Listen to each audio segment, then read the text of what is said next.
University of Houston saw them in Indianapolis, ran into that Baylor buzzsaw on Baylor's way to the national championship. Kelvin Sampson. We've talked about Baylor and Tech and others who have struggled with injuries. How about what Houston's dealt with? And we're now joined by Jeremy Branham. He's the voice of the University of Houston Cougars basketball. They're back in the Sweet 16, and they took it to Illinois yesterday. Jeremy, thanks for your time. When all that went down with Sasser and the depth that they had to deal with as well, did you think they could get back to the Sweet 16 at that time? You know, I think at that moment you were just looking at the league. The tournament was so far away that it was just like, how are you going to survive the next game? Because Marcus Sasser was leading scorer at the time, and Tremont Mark already out for the year with shoulder surgery. And also something kind of lost in the shuffle and all that was Kyler Edwards had a badly sprained ankle right at the same time. In fact, he missed the first game after the Marcus Sasser news. So I don't think anybody even thought about the tournament. It was, how did you go into Philadelphia? How do you beat a Temple team that's not bad? You know, piece it together. Fabian White was playing a little bit of guard in that game. So that was so far out. It was survival mode at that time. And the stories that Kelvin Sampson went to the team and said, look, we could still win this league. This is how we're going to do it. And reinvented who the Houston Cougars were right around Christmas. Is Kelvin Sampson is a coach that built for March? I mean, like, it just seems to me that no matter what it is, what the matchup is, he's got something figured out. Yeah, I think good coaches are the ones who have success in March. So I think there is something to that, yeah. I think he's one of the better coaches in the entire country, and he can adapt, whether it's the players that he has, you know, does it change the identity of what you're going to look like offensively, defensively, based on your personnel? He's proven to do that year after year, and this season he proved that he could do it mid-year, you know, going from a guard-oriented team to being a team that scores a lot in the paint. But, yeah, you know, one of his strengths, I think, is watching another team on film and having a game plan on how they're going to attack that team defensively. If you look at the two opponents the Houston Cougars played so far in the tournament, the first game was against UAB, who has this 5'10" guard who's really quick, and Jordan Walker averaged 20.5 points per game, top 15 in the country. And the Cougars had to figure out a way to shut down an offense that was dominated by Jordan Walker and their guard play. And then 2 days later, it's the complete opposite. You got this big, bullying Big Ten team, Kofi Coburn, and it's called the most dominant big man in the country, and probably rightfully so. 44 career double-doubles, only player in the entire country averaging 20 points and 10 rebounds. So you have to flip it on, you know, with a day's notice, right?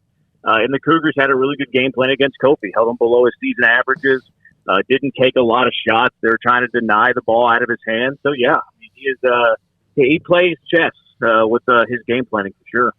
I know Houston's had a ton of success in various sports over the years, so this is not anything necessarily new, but just what is the kind of mood around the city and around the fan base right now for yet another trip to the Sweet 16? Yeah, everybody's pumped up. You know, everybody's really excited. I think this is maybe a new glory day of Houston Cougar athletics. You know, the news to the Big 12, something that's been celebrated a lot here. Everybody's very much looking forward to, you know, making that move at some point, whenever it does happen. But the basketball program, it's just, you know, it's rolling right now. Kelvin Sampson has it rolling, and it doesn't seem like, you know, it matters who the players are. You have two significant injuries this year, and the Houston Cougars are 31-5. I was putting the math together today. Cougars are 20-3 since they lost Marcus Sasser. Like, if you'd have told me that whenever it happened, you know, it's crazy to think about. So there's a lot of buzz. You know, the fans have done a good job of celebrating this team. They had a very nice farewell when they left for the tournament. There was a nice farewell when the team returned yesterday. And I imagine or a nice return. And I imagine there'll be a good farewell whenever they leave tomorrow to San Antonio. They are number 2 now in the Ken Palm ratings. Number 2, which, of course, a lot of it could be also margin of victory. But one of the things that was the concern, I would think, when analysts, writers, whoever, was who they played during the season. Some of it's because of the conference, unfortunately. Memphis was not as good as maybe people think. And then you look up and look what Memphis did this year in the tournament. They lost to Wisconsin and also to number 9 Alabama. They really didn't play many teams in that quad 1 or so. Was that ever anything, Jeremy, that Kelvin Sampson would even focus on?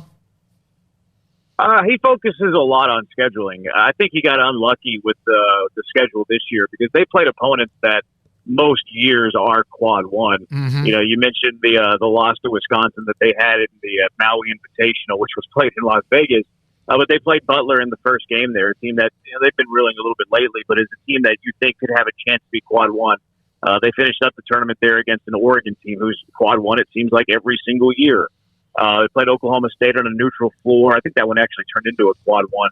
But they played Virginia at home. Like, they had some opponents, and they name brand opponents, and those name brand opponents didn't really have the years that they normally have. So it was a little unfortunate there, but that's the beauty of the NCAA tournament, right? That you can go out there and play. And your point about the American, I think, is fair, and I think that sometimes that KenPom. I've noticed KenPom sometimes rewards teams from not the top conferences. Like, it seems like it gives them a little bit of a skewed math there. I don't know the science behind it, but just something that I've observed, and maybe it's a crazy theory. But sometimes I think that plays into the Cougar side of things. But also, I think the American's a bit underrated. Only 2 teams made the NCAA tournament. Houston Cougars went to the Final Four last year. Here they are, Sweet 16 team for the 3rd tournament in a row. KenPom number 2. And I think Memphis proved that they're one of the most talented rosters in the entire country with the game that they gave Gonzaga. I think Gonzaga had a little bit more season to them, right? A little bit more grit, maybe a little bit more tournament history that they kind of leaned on to win that game. And I thought SMU, I'm not sure SMU had the resume to get in, but I felt like they were one of the best 68 teams in the country. So the problem with the American is it doesn't have great depth at the bottom like the Big 12 does. Big 12, every single game is a war and is a battle. Whereas in the American Conference, I think the top half of the league is underrated, and then the bottom half of the league just doesn't really help you out from a strength of schedule purpose. Well, that problem is solved in a couple of years, Jeremy. They get to step into the maw here. Yeah, I'm looking forward to it. I love going into loud buildings, right? I think that's the reason that I got into play-by-play is that you love the buzz of the crowd, right? The roar of the crowd. You get those moments that are just a lot of fun. The buildings that are great to, go and visit, and it's loud and it's noisy. Like that, I think that's why everybody enjoys sports. The rush is like that. So I can't wait to go into, Baylor and play there. Some, Allen Fieldhouse in Kansas. Texas Tech is always rowdy. So I'm really looking forward to a bunch of the matchups that are on the future schedule for sure. Yeah, it's going to be a lot of fun. Jeremy, Arizona, #1 seed coming up here in about 3 days from now. Your thoughts on the Wildcats, what you've seen from them, and how you think they match up with the Cougs? I've watched them a little bit throughout the year. Being in the Pac-12, they're always in that late game, which actually is a good window for me to watch TV. Put the wife and kid to bed. It's a lot of times I'm watching a lot of Bill Walton Pac-12 basketball. So I've seen a little bit of Arizona, and I've been really impressed with them all year. I've thought that they were a national championship contender for quite some time, and they're proving it. I think Tommy Lloyd's a great coach. Benedict Mathurin, who was the Pac-12 Player of the Year, he can score in bunches, and he's long.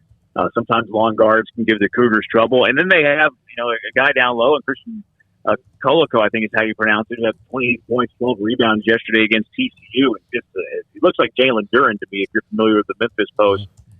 So he can kind of neutralize the Cougars' offensive rebounding and getting to you on the glass. So I think Arizona is a title contender. They're very long. They're very athletic.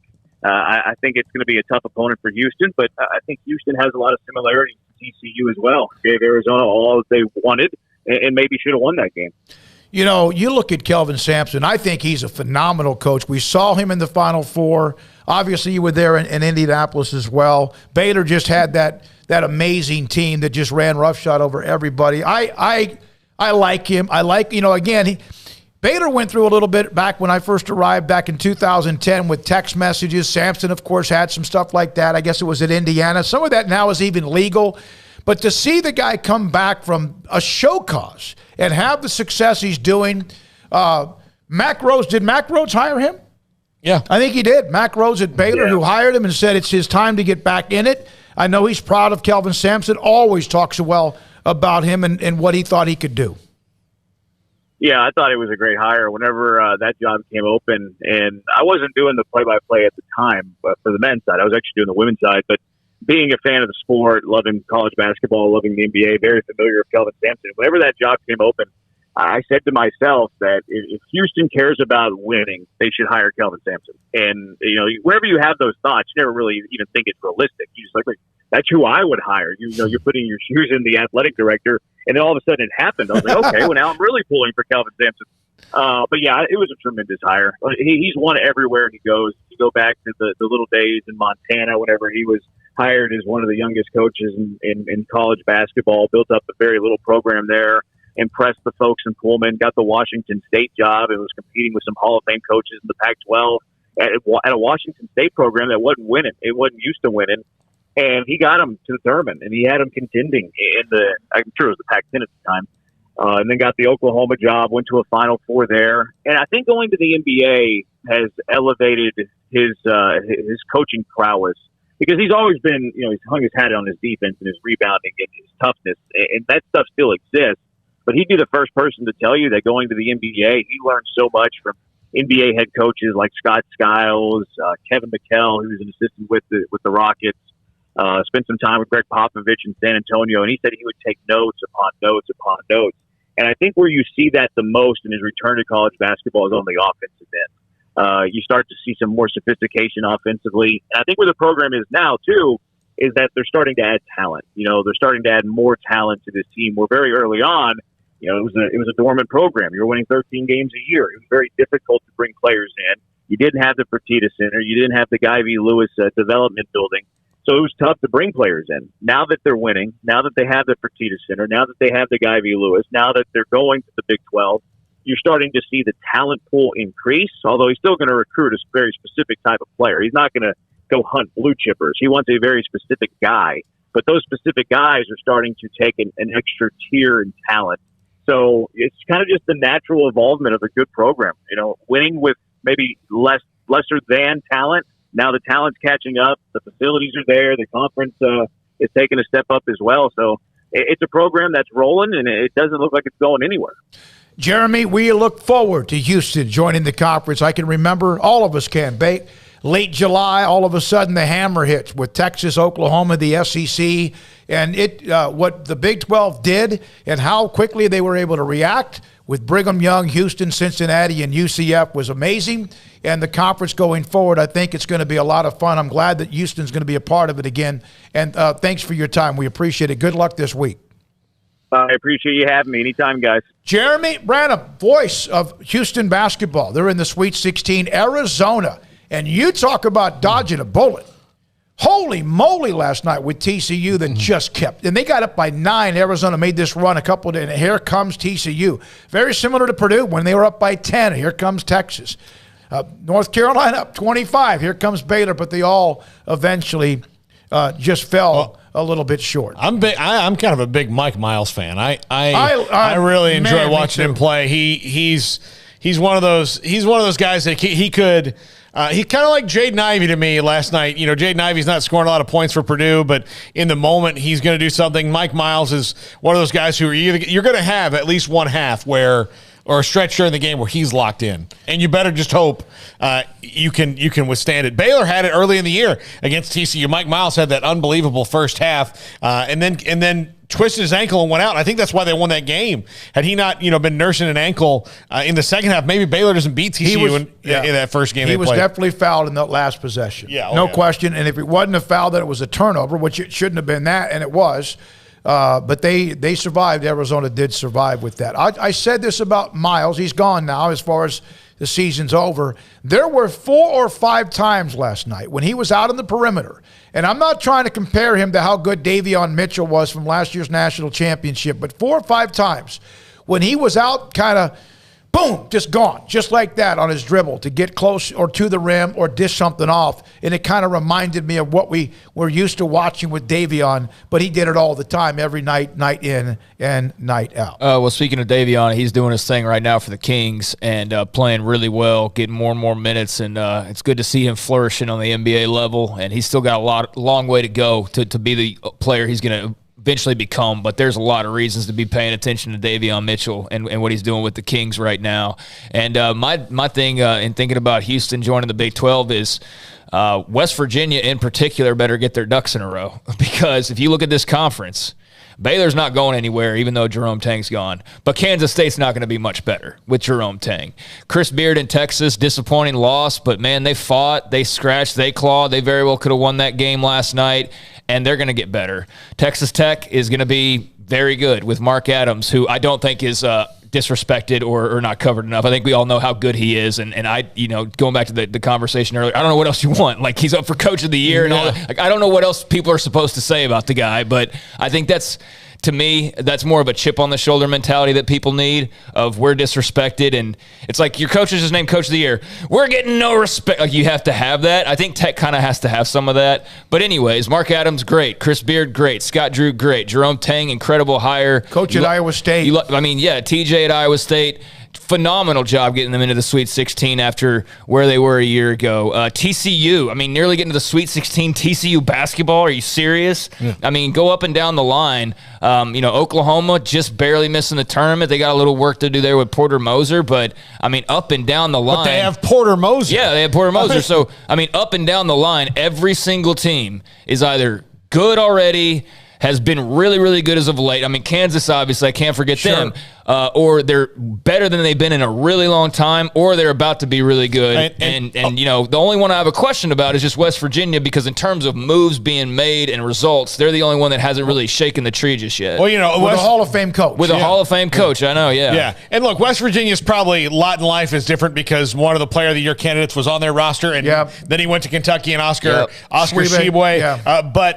But yeah, they still have a Hall of Fame coach. And look, I think Oklahoma State and Mike Boynton with something to play for next year are going to be scary as hell. Yeah, no question. No question. They're going to get a big time transfer at Oklahoma State that's going to want to come and play for that guy. Think about guys this. like Oklahoma State made Iowa State, TCU, and others, including the guys who were at the highest seeded Big 12 teams, better because they kept fighting to the very last game and, in fact, won their last two. Think about this. Kansas, still in the tournament, could very well go win a national title. We'll see. Baylor, obviously short exit, but regular season co-champs, former defending champs.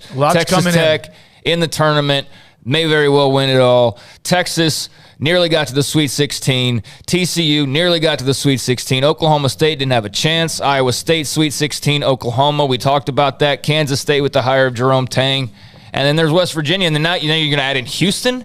And you're adding BYU, you're adding these other. It's going to be incredible. And don't forget Cincinnati's basketball history. Yes. Yeah, because I know that they haven't been what they've wanted, but that may not last long. And as far as their struggles, and UCF's getting better and building things and their commitment as well. Speaking of Bob Huggins.